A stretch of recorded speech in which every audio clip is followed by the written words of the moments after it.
Well, welcome back to BSA Talks. We're here again with Dr. David Bettis, pediatric neurologist and all-around good guy. And we're going to be asking some various questions about his career and about the changes that he's seen during that career in the medical profession and in treatment and so on. Welcome, Dr. Bettis. Of course, we all know Anthony. Well, you want to start or want me to start? I'll have you start. All right. So how long have you been practicing medicine? 37 years as of April Fool's Day. And after all that time, have you gotten good at it? No. Not for me to say. Not for you to say. You've specialized in pediatric neurology. Has that been true your entire career? Yes. Okay. What would you say was the one major change that you have seen in the profession in the years since you graduated from medical school? Development of treatment of diseases that were previously untreatable. For example? Multiple sclerosis, was a terrible diagnosis when I first started practicing, and very little treatment was available, and now there are disease-modifying treatments available, widely available, and it literally has changed the lives of people living with that condition. I myself have noticed the improvements in the nerve treatment from the damage to my spine that I had to have the surgery for. And, I'm up and about and walking 10 weeks in, so that's pretty good. Is multiple sclerosis a major problem with children? No. No, I thought it showed up Quite rare. much later. What have you seen in the infant and child, I would say, treatment that has changed? Almost everything over the course of 4 decades. The number of medications available in the treatment of epilepsy when I started practicing was nearly single digits, and now well over 30 and counting prescription anti-seizure medicines available on the US market. In neuromuscular disease, there have been advancements, and now gene therapy, genetic diseases that were previously untreatable and were, in some cases, had very poor prognosis or was basically a death sentence, are now treatable in some cases, and wow, literally life-saving. So, what are some of those? Spinal muscular atrophy is one category where the treatment is available, and it's complicated. It involves infusions in the spinal fluid on a regular basis, but rather than saying, sorry, there's nothing we can do, it's a disease that has become treatable. So, mind-boggling. We've heard lots of complaints about medicine in the United States, and I will want you to talk about some of the changes you've seen actually in the practice of medicine rather than in the technology of medicine. But clearly, progress continues at a phenomenal rate in medicine. I mean, the antivirals for diseases didn't exist 20 years ago. Yes. Now, universal. I mean, I had it when I had COVID. They gave me a shot, and that was the end of that.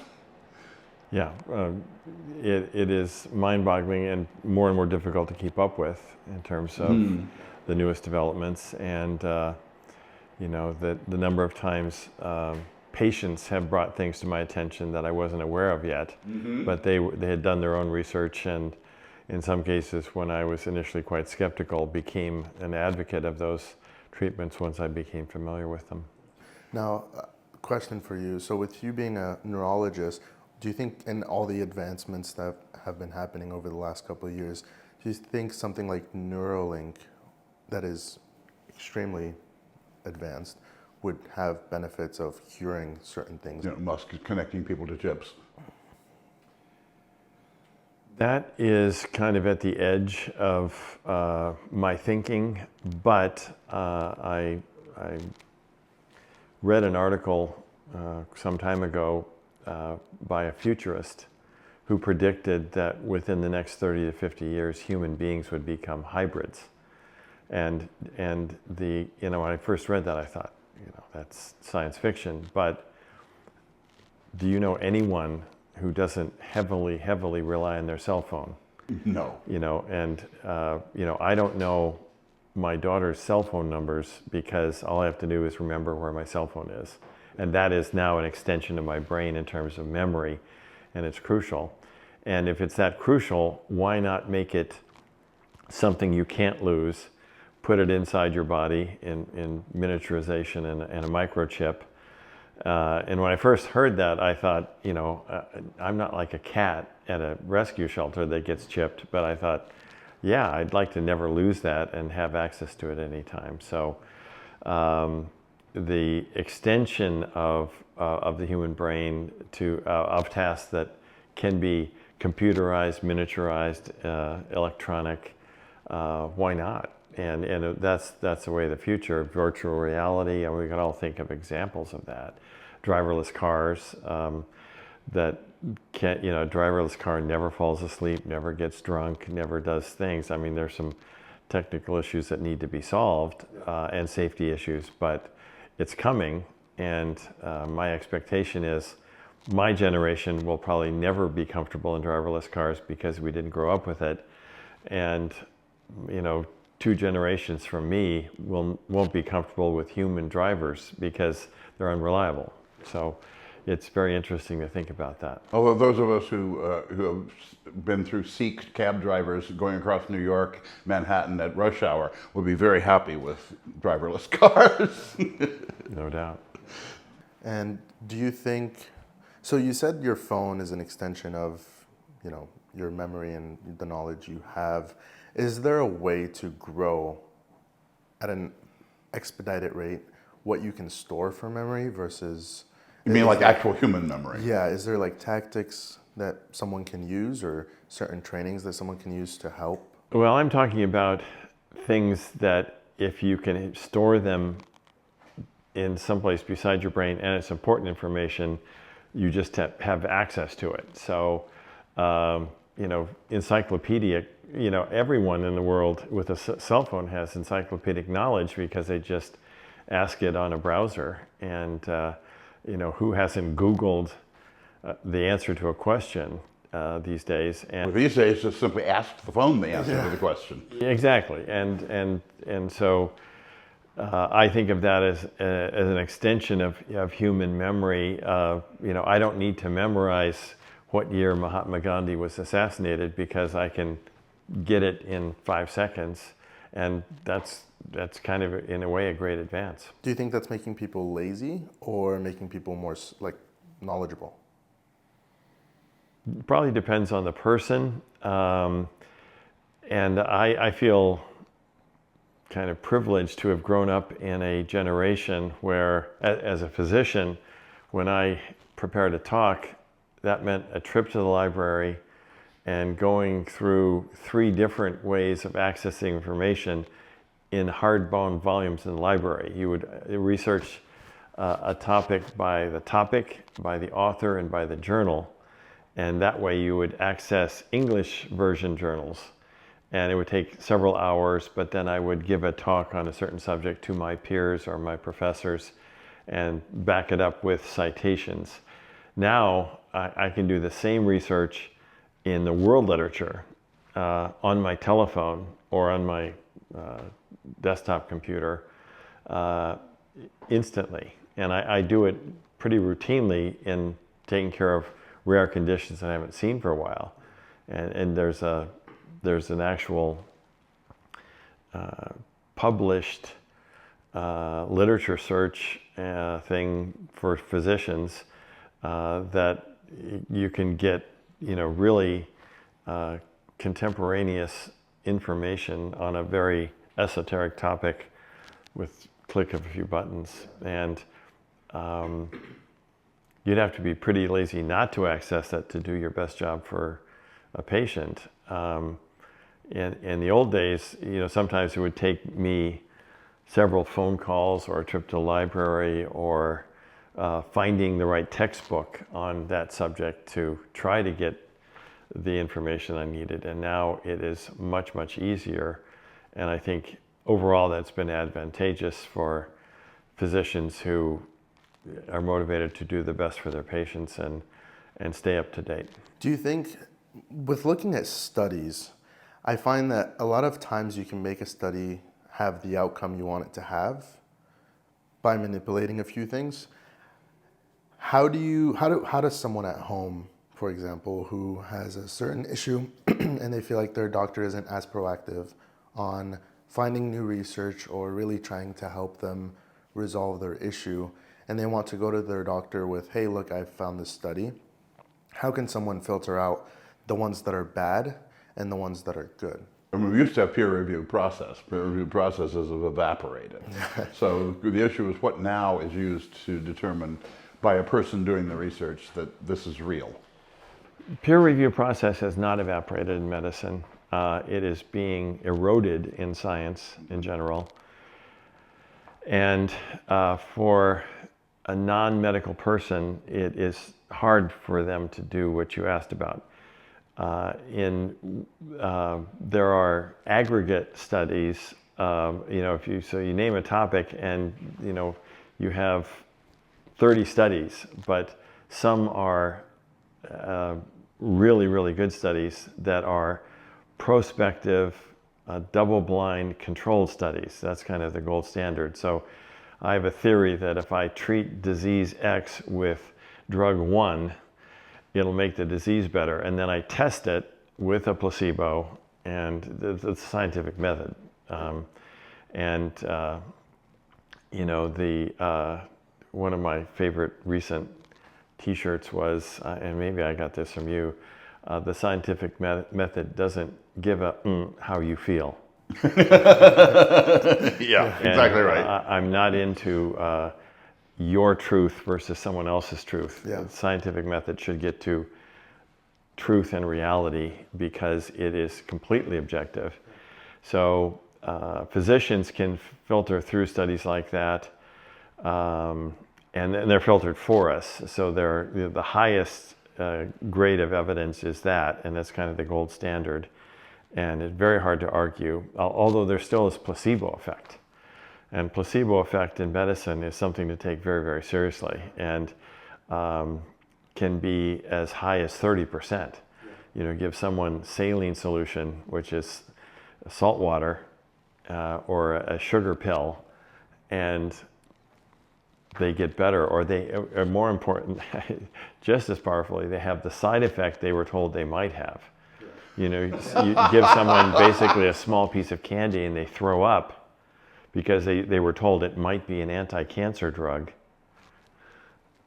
And I've heard of studies where people were told this is either a placebo or an anti-cancer drug, and it might make you throw up and it might make your hair fall out. And in the study I'm vaguely remembering from a long time ago, everybody threw up. And a certain percentage of people had hair fall out who got placebo. Now, I was not part of that study. This is the real me. Nor was I. So now, and I've had very few parents bring studies to me as a treating physician, but a lot of people will bring a Google search to me. And I actually own a coffee cup that says, please do not confuse your Google search with my medical degree. And I have, we all know there's a spectrum of personalities on that. Some people who don't use the internet, and some people who are obsessed, and also think they can gain wisdom as well as knowledge about esoteric topics. And I say, if you're going to be your own doctor, why are you even coming to me? And I have jokingly forbidden a few parents from doing Google searches on certain topics because we spend 50 minutes talking about their Google search and 10 minutes are left for me to do my job. And I have, there have been instances where I've learned something useful from that being brought up, and many more instances where I say, what you just asked about is not relevant to what we're doing today. And maybe a few words as to why, but the science and medical knowledge, the state of the art, as far as I know it, is this. And you're asking about something that is really at most tangential, if not completely irrelevant. And that's why you're coming to me. And you know, that's part of my job to filter that stuff out. Do you think there's still opportunities for new businesses to start in the technology part of things to help the medical field, in the sense of like something like better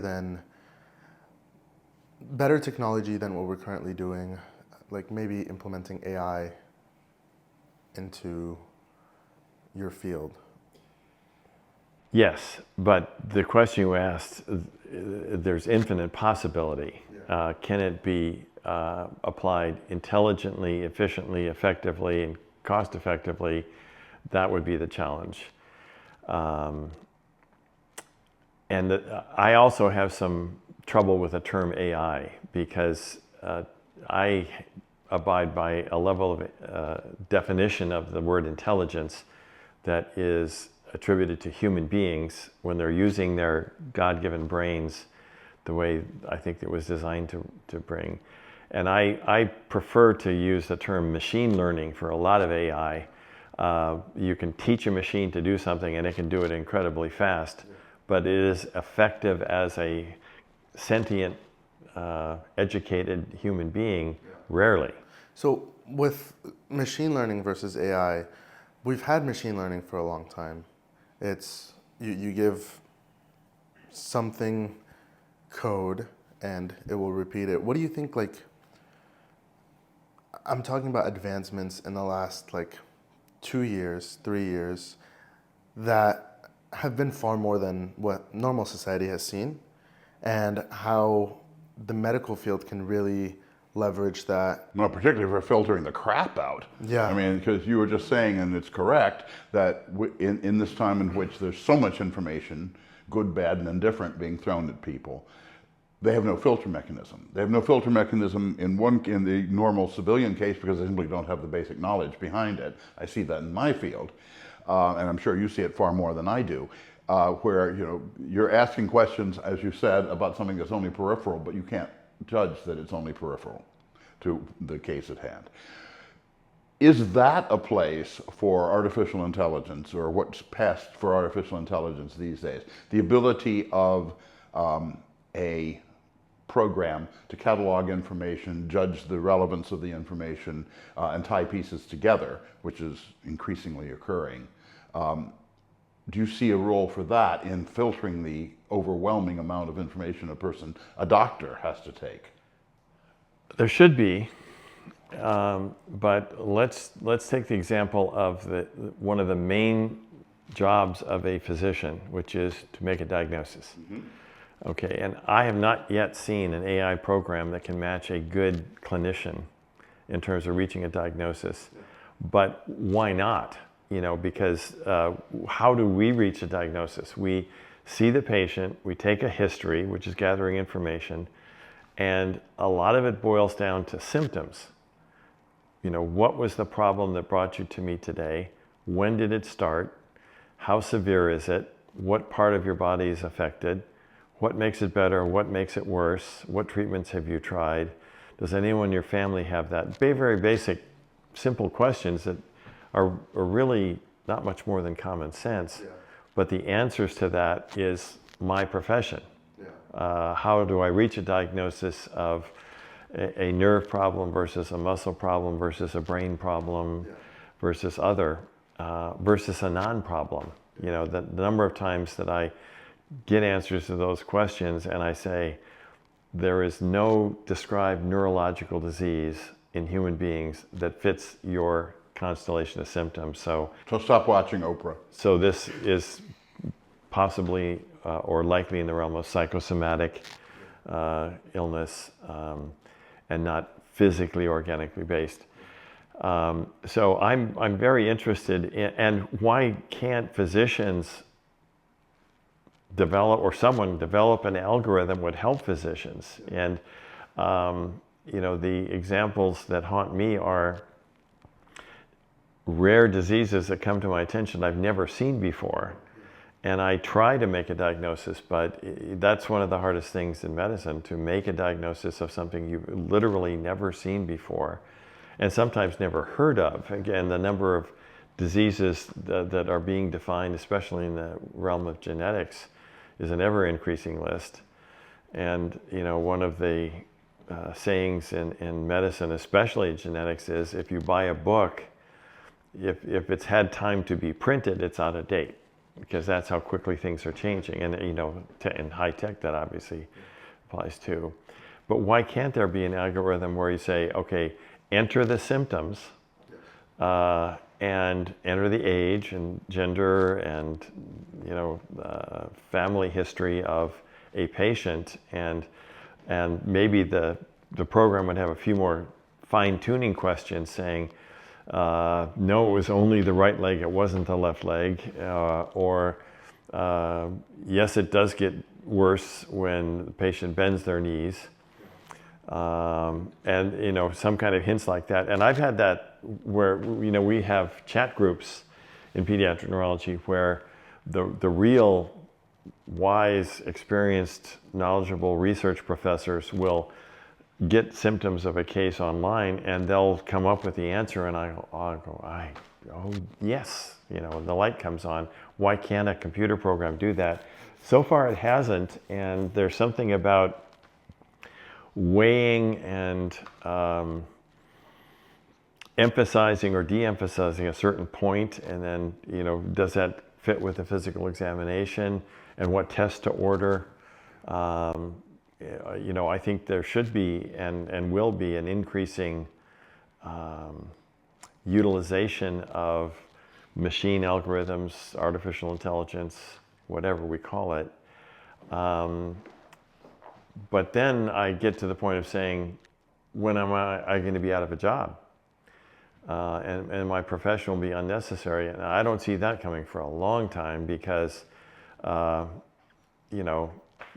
would you feel if a microphone says, you have a brain tumor, you need surgery, you're going to die in 7.6 months. Yeah. Okay, here's my money, bye. So I don't know. So I have some things to say. So integrating AI into the health system, if you give it on the consumer end of things, it will make things cheaper. It will make things more accessible, but then you will have a lot more people with problems, because people have better access to it. So they're going to ask every single thing. It's like you might wake up one day and have pain on your left side, and you maybe slept wrong, and then people freak out, start messaging the AI. It will say, oh, you might have this, or you might have this.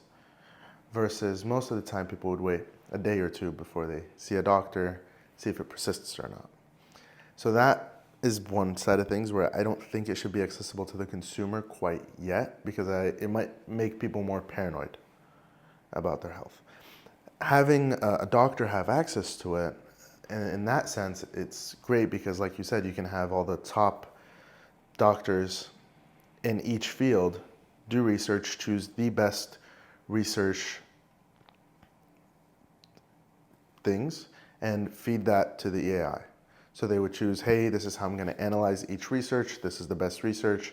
Every day, new research comes out. It can feed the AI the best research every day, and it will give it a certain algorithm, so the AI can analyze this research is good based on this information.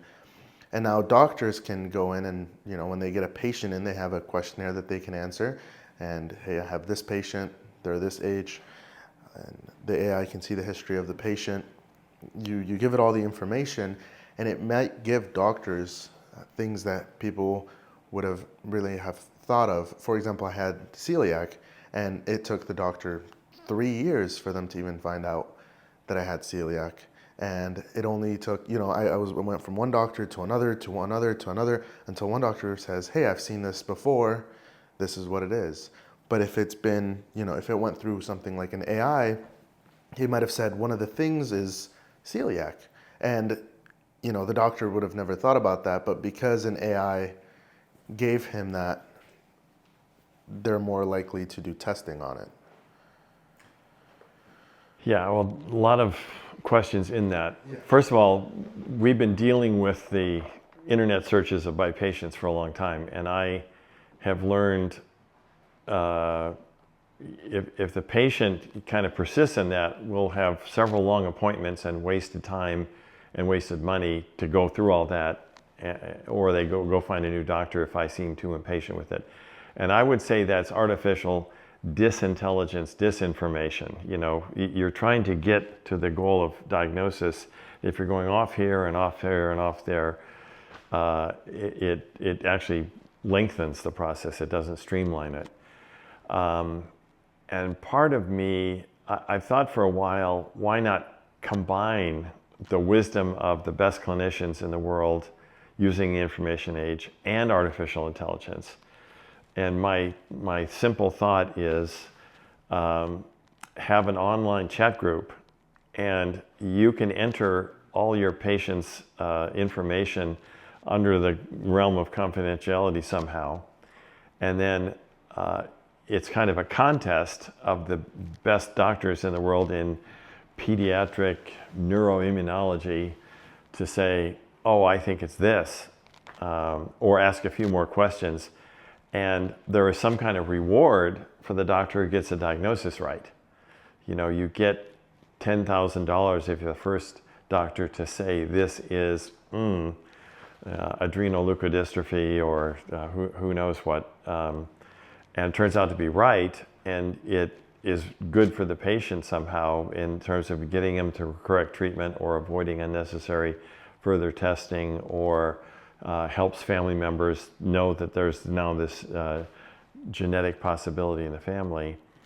But I've never heard of anyone acting on that or building it. And you know, there would obviously be a lot of obstacles. How do you meet medical confidentiality? How do you reimburse or reward the physician who gets it right? But if this somehow does happen, there's going to be a winner, you know, a doctor at the top of the food chain who gets the answers right most of the time. And then why not interview that doctor and say, how did you arrive at this? Yeah, and that's how you train. That's how you train the artificial intelligence. Is from that group of people, and of course, especially the ones that were right. Right, and you know, will that make physicians out of a job? No. Well, and first of all, that's not my main concern. Number one, I'm close to retirement, and number two, if that makes healthcare better, why should we be opposed to it?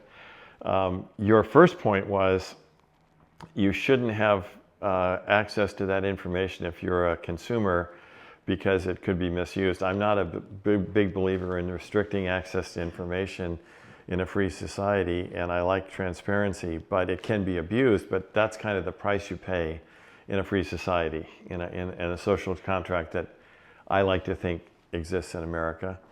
But if people insist on, you know, I think it's this and I want to do this, no, it's not that. I'm a physician, it's this, and this is how we're going to proceed. And if that's not how you want to go, I think you need to go find a physician in whom you have confidence, trust, and respect. And it's a free society. You know, good luck finding one, and I wish you well. I've had that conversation very few times in my career, but more in the last 10 years than the first 20. So, yeah, it's very interesting to think about the future, and not just in medicine. I mean, you know, we can have this conversation about many sectors of society, but, you know, things are changing. You know, the process by which I buy a car, you know, it used to be go to a car dealer and that was it. And now I go on, you know, various sites and look for a car with the mileage and the features and the color. And in the last car I bought, one of the last cars I bought in Boise, Idaho, was shipped to me from Miami because it was a great deal and blah, blah, blah. And boy, that wasn't how buying a car was a few decades ago. And everything is changing in that direction. Let's change for the moment. Oh, you have some more? Yeah. So, well, thank you. You've given us an awful lot of good insights into the way the field is developing at this particular point in time, and kind of left us hanging on where it goes from here, because I don't think anybody knows where it goes from here in terms of the use of artificial intelligence and the flow of information that's coming into the physicians and in many cases to the patients as well. So thank you very much, Dr. Bettis. You're welcome.